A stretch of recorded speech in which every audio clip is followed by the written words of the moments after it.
When you're ready to stop dreaming about that Ferrari and actually own it, tune in to the About That Wallet Show. Learn sound financial concepts, behaviors, and applications, and make that dream car a reality. Why? Because you're worthy of the best. Here's your host, the exotic Anthony Weaver. Welcome back, everybody. Back to another exciting show, the About That Water podcast, where we help the sandwich generation build strong financial habits so that they can talk about money, spend money, and enjoy their money with confidence. Today, I have somebody who is, you guys know who she is. She is such the amazing, the one, the only, Tiffany Grant, who has been doing so many great things out in the world. Thank you. Thank you. Thank you. She is also a accredited financial counselor. If you don't know who she is, she's actually an MBA and author of the Wiley book author. Okay, high pinky there.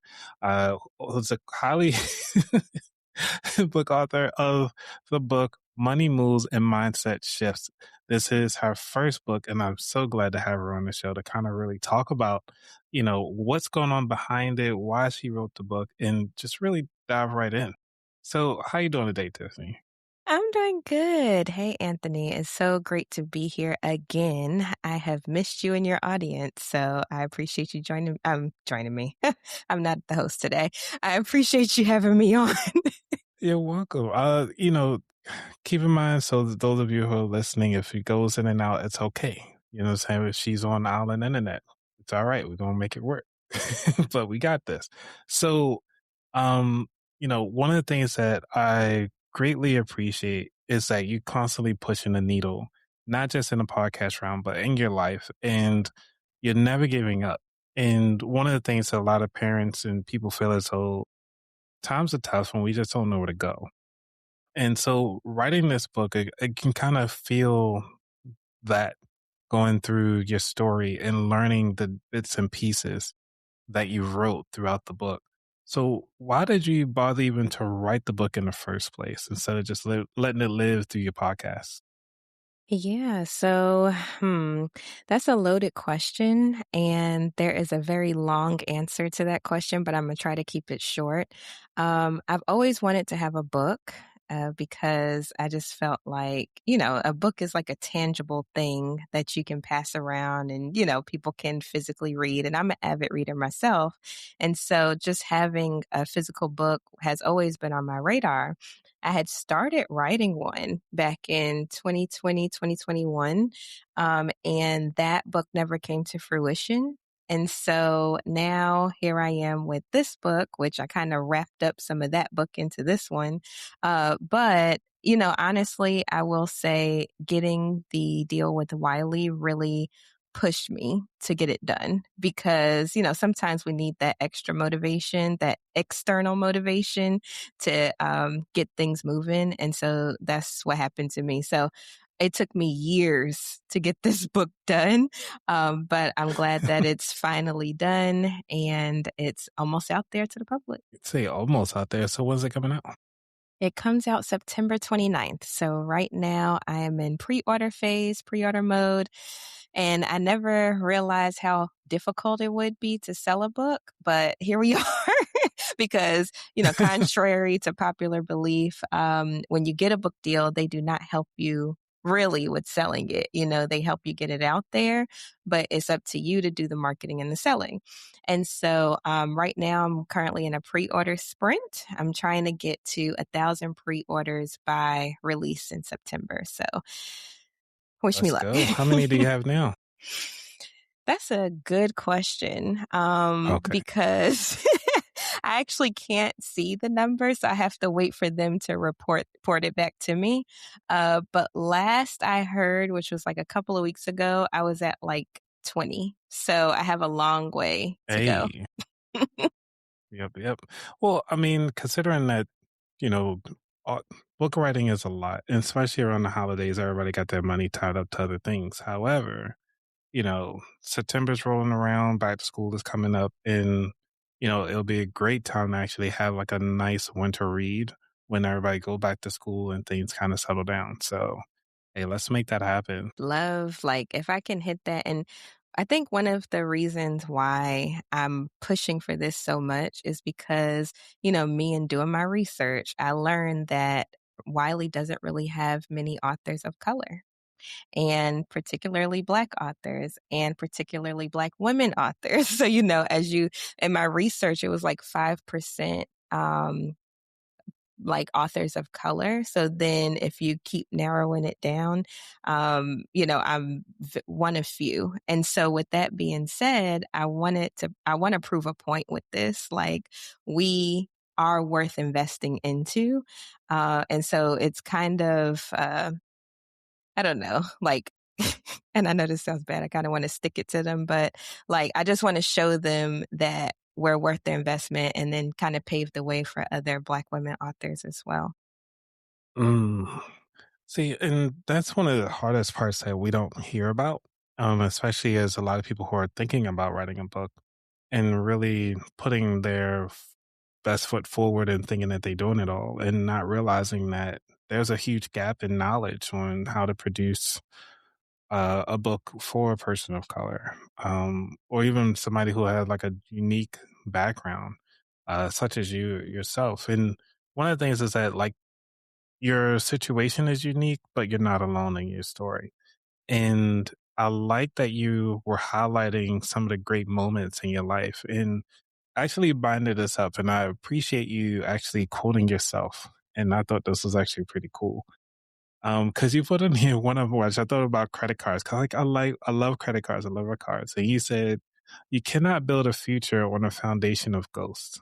Silence the past so you can hear the opportunities of the present. And I was like, ooh, come on, Tiff, with the snappy snaps.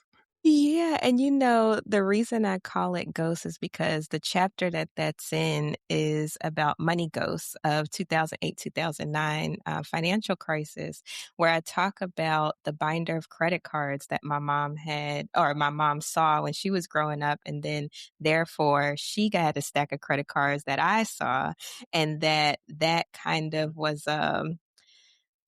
like a when 2008, 2009 happened, we ended up going through foreclosures and bankruptcies and all that stuff because we wasn't being responsible with credit.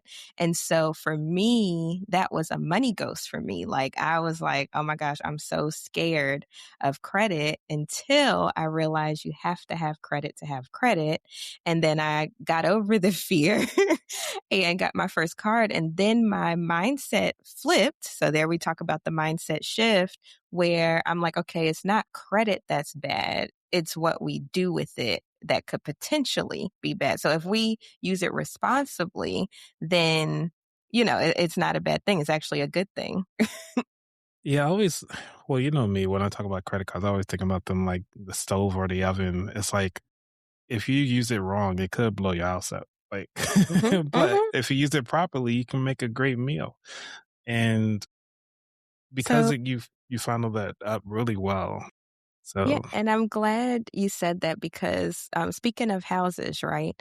When I first started actually getting a credit card, so I was like, oh, I'm gonna just get one. I'm gonna use it for small things, pay it off immediately, and do that cycle because I didn't want to carry a balance, right? Well, because of that, I was able to buy my first house back in 2017 when I was 26, somewhere up in there. Anyway, I was in my 20s, right? right. And I was like one of the only people in my circle that bought a house, and even still to this day, that bought a house. Now, fast forward, I have now the house is actually live on the market right now. I'm about to sell it, and I couldn't be here with that until I took that first step with silencing that money ghost way back when. You get what I'm saying? And just to give you a little bit, like I'm my net for the sale of this house is going to be more than what I bought it for. Wow. Yeah. So, Wow. so all of that because I silenced the money ghost, I made it happen, and then now here I am. Yeah, because what you're building is almost like a legacy, and I'm gonna just kind of hop into because for me, like, what does a legacy mean to you? Like, from a financial legacy, what does that mean to you? Well, legacy, and I talk about this in the book. it's way more than just money. So, yes, of course, there's the financial legacy. That's what most people talk about, so on and so forth.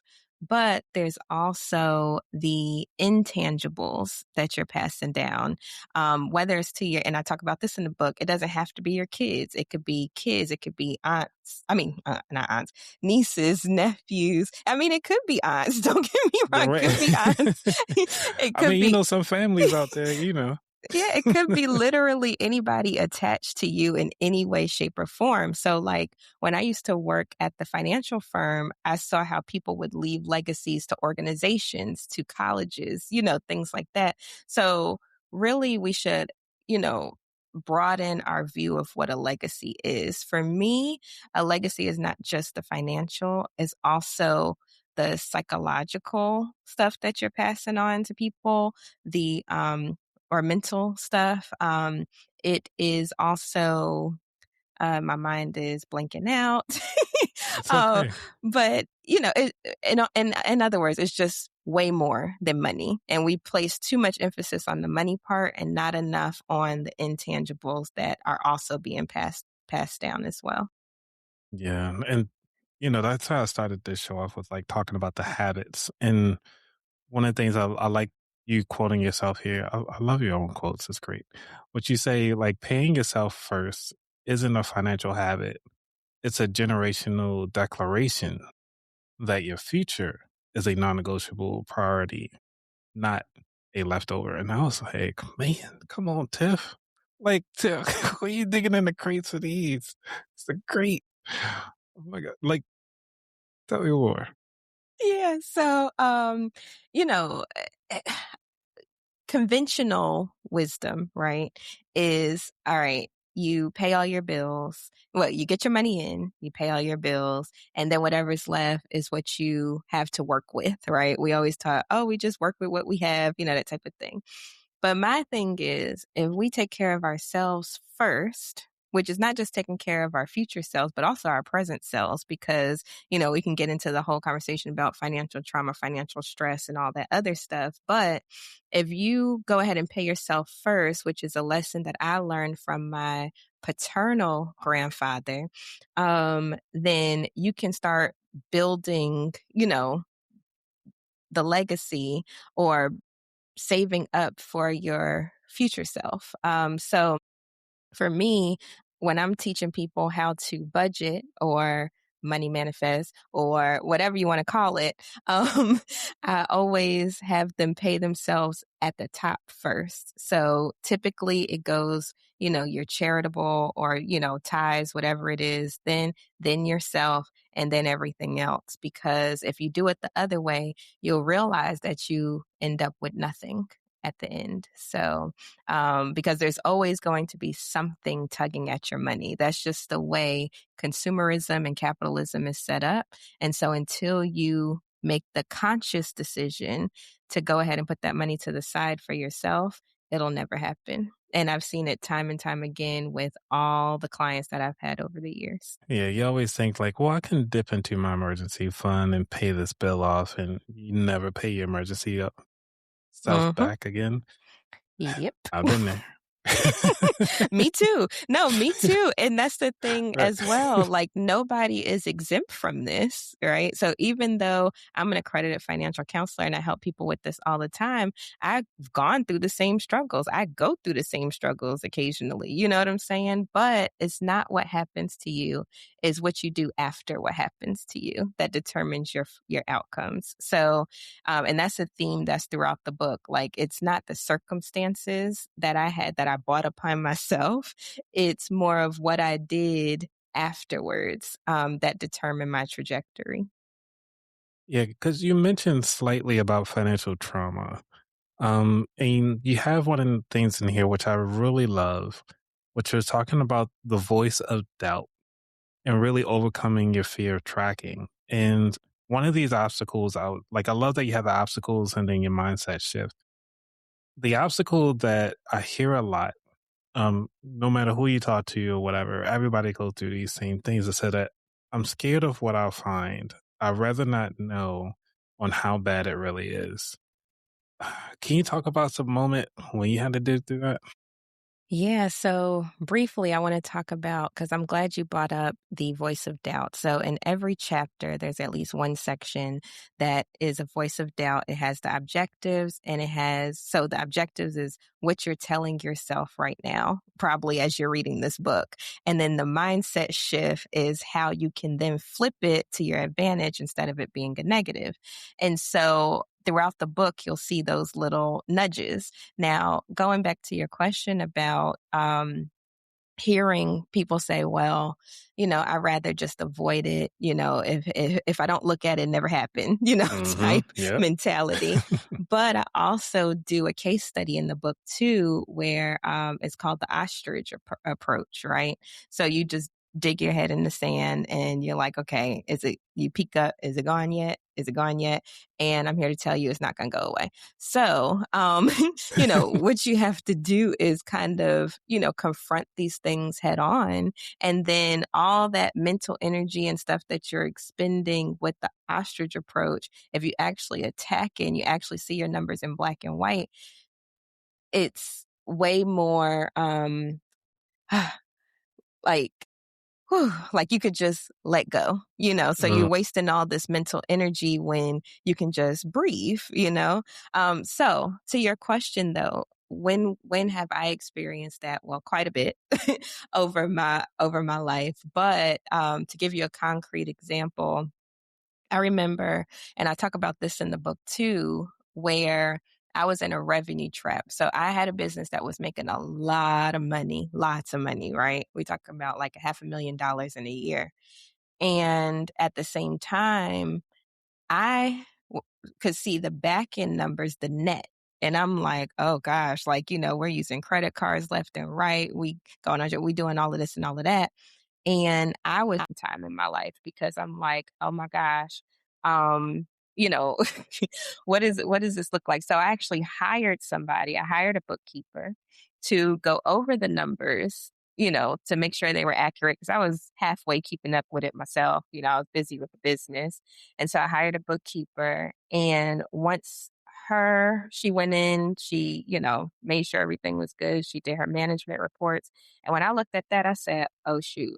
Like this is, and I told my husband at the time, my ex-husband, I said, are you sure you want to keep running this? Because the reality of the situation is, yes, it makes a lot of money. However, it costs a lot of money to run.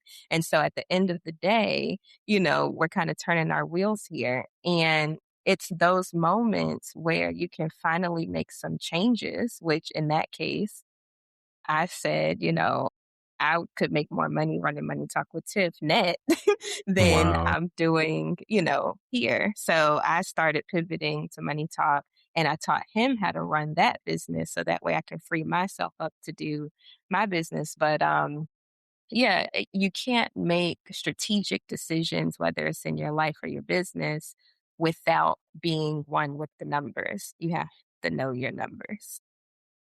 Got you.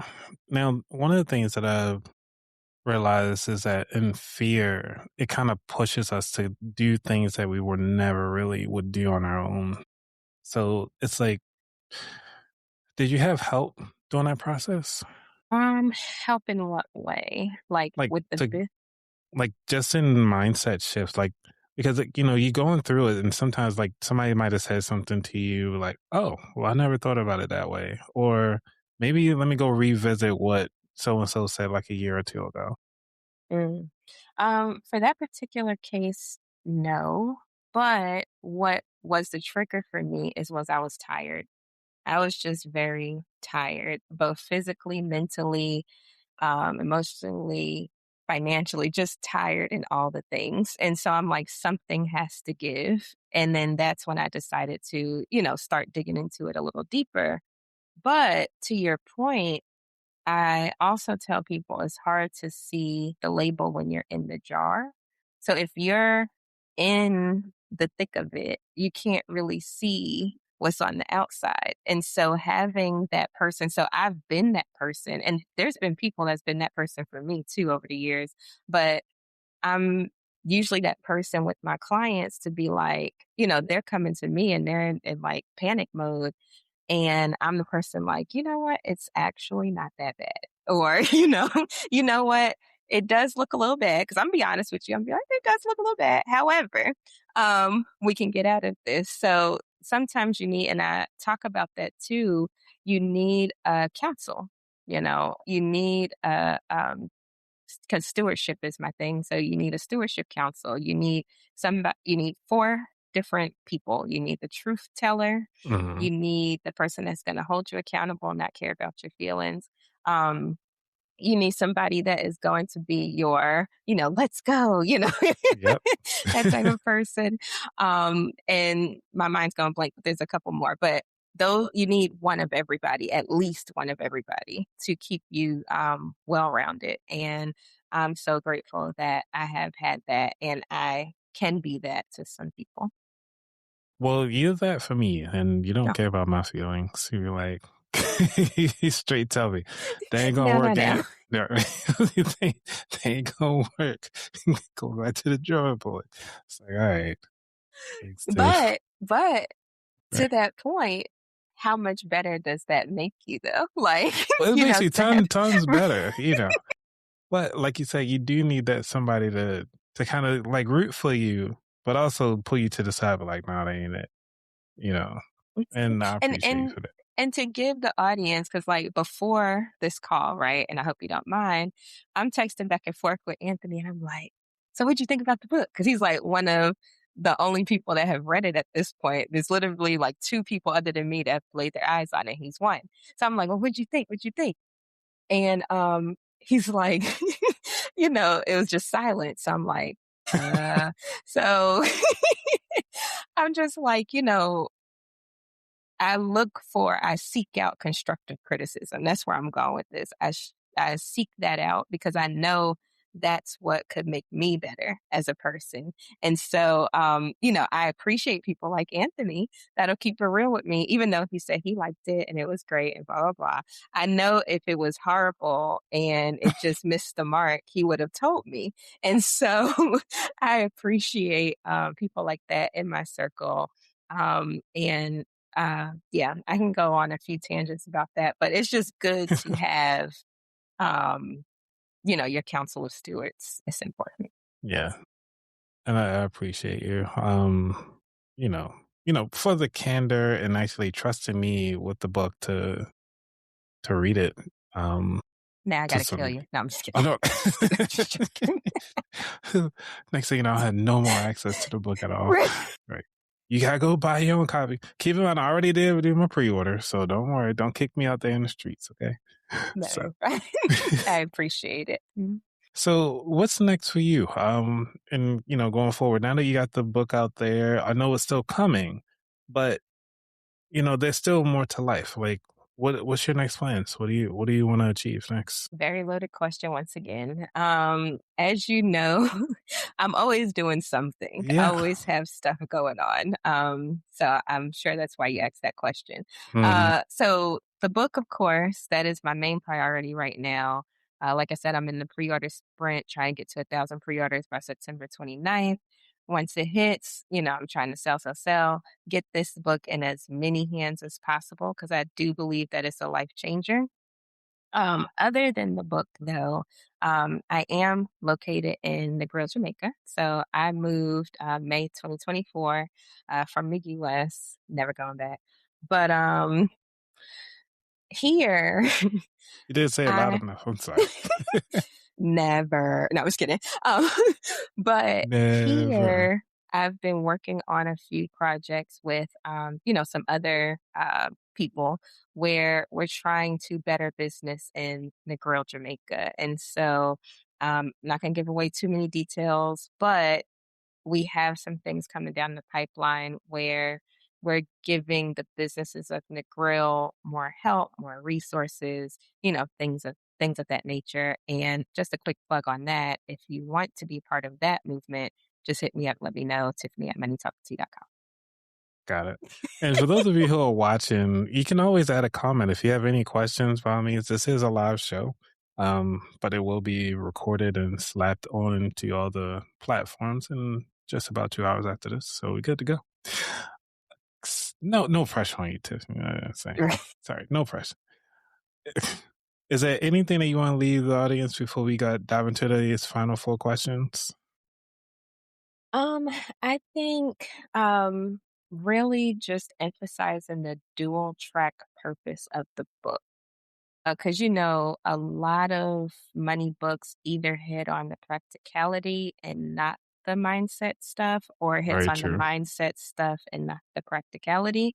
So I was bold in this, and hopefully it doesn't fall flat, but where I'm tackling both at the same time. So the chapter is the practical application. And then, we have the mindset shift blocks throughout where we're going over what your mind is saying, like, telling you can't do, or telling you something negative in regards to this chapter, and how you can flip that switch immediately as it's happening throughout the chapter. Um, is also broken up into 5 parts. I start with the internal revolution because I feel like that's where everything starts in all of this. You have to get your mind right in order to get your money right. And then also it has a lot of appendices. I'm like, I probably went overboard with the stuff, the matter in the back of the book, but I just wanted to make sure people had enough substance there. So, you'll find worksheets and all types of stuff. And then on top of that, there's QR codes in all the books where you get access to a resource vault that has 15 different additional tools than what's in the book, calculators, all types of stuff, which if you pre-order, you get access right now instead of waiting until So you said September. 15? Wow. Yeah, so and that's in addition to what's already in the book. So online, you get 15 different tools, calculators, worksheets, things like that.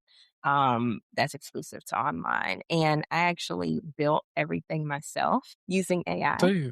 you're so talented. Well, we ain't gotta tell everybody is using AI. I mean, back in the It's day, people real. copy and pasting workbooks. I mean, ain't no shame in my game. Shoot. I'm just proud of Right. myself that I built actual calculators that actually work and that actually can help people do stuff. So I have, like, for instance, I have a tool on Yeah. there where it's for you to evaluate your stewardship council. So does this person align with you, Oh, and it grades them. So, if there's any question on if this person should be in your circle or not, I try to help you figure that out. So alrighty. So so you ready for the final 4? yeah, let's do it. All right, cool. I don't have like a chime music, but we're gonna throw something in there. All right, so this is what we got. We got the final 4 questions. I'm not sure how loud that is, but it's fine. It's very low on my end, so it's fine. All right. So, final 4 questions. Number 1, what does wealth mean to you? Well, if you would have asked me this a few years ago, I'll be like, of course, I did. money.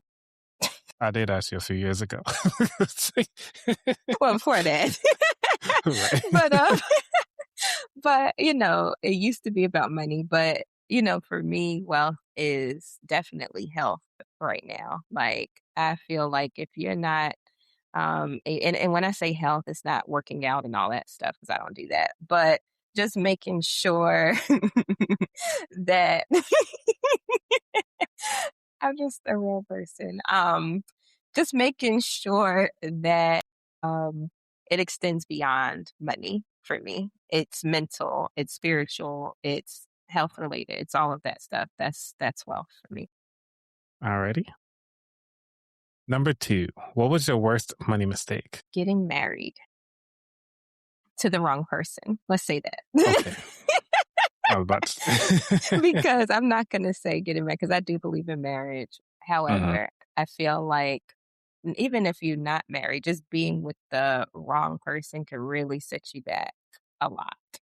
So, date and marry wisely. I think that was my biggest money. I'm not going to say mistake, but lesson.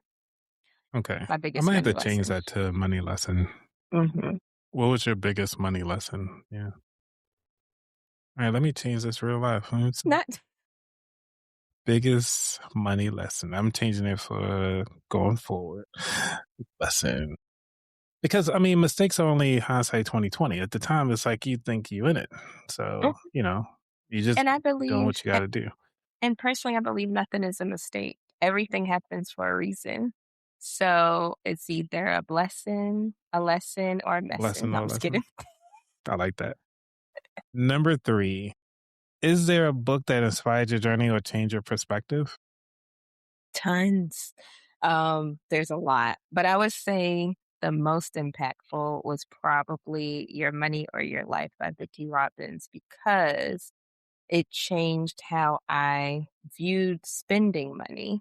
So, like, one of the things she mentions in the book is looking at money as how many hours it takes you to get. So, like, if something costs $100 and you make, let's say, $50 an hour, then that's 2 hours of your life to spend on this one item. So, I feel like that was very, very impactful for me. Gotta like it. Number 4. What is your favorite dish to make? Mm, Post Jamaica move. Um, no, because I and I say that because what I cook here is very different than what I used to cook there because ingredients are expensive if they're not, Jamaican. And also the availability of ingredients is different. So I would say since I've been here, maybe saltfish fritters, which is stamp and go. Some people call it stamp and go, but I make some bomb saltfish fritters. might have to take a trip down there one day and hang out for a little bit. Try this out. Come on. The water's nice. No, I was kidding. Okay. It's clear waters. Right. World renowned beach, by the way. Like, oh, well, who knew? Who knew? Okay. Last question of the show, Yeah. which is where could people find out more about you? Yeah, so you can find me moneytalkwitht.com. That is the home base for everything Money Talk with Tiff related, but then also at Money Talk with T on literally all the social media platforms. I think I'm only not on Blue Sky and Truth Social, but I'm on everything else. Well, you can find about that wallet on Blue Sky and not True Social, but on everything. So we're just all collectively not on Truth Social. But anyway, Right. This is not a political show, no, it's financial, not. lifestyle. And keep in Yeah. mind, if you made it this far, remember this is just a conversation between colleagues. As our disclaimer, I always say that we're just having a good time. Fireside chat. So remember, if you want to learn more about Tiffany or any other guest that's been on the show, definitely check out About That Wallet. Be on the newsletter. We do a monthly newsletter. I'll just say it's monthly. It comes out within the month. Newsletter at aboutthatwallet.com/newsletter. And yeah, continue to share this with somebody if you enjoyed it. Definitely buy Tiffany's book, Money Mindset, Money Shift, So mindset Money Move, shifts. Money Money moves and Moves, and mindset Mindset shifts. Shifts. So sorry, Tiff. You're fine. We're going to get this You were right. close enough. Okay. And this is live, so there's no editing. So this is what you're going to get. Okay. Okay. All right. All right, everybody. Y'all be safe. We out. All right, Peace. bye.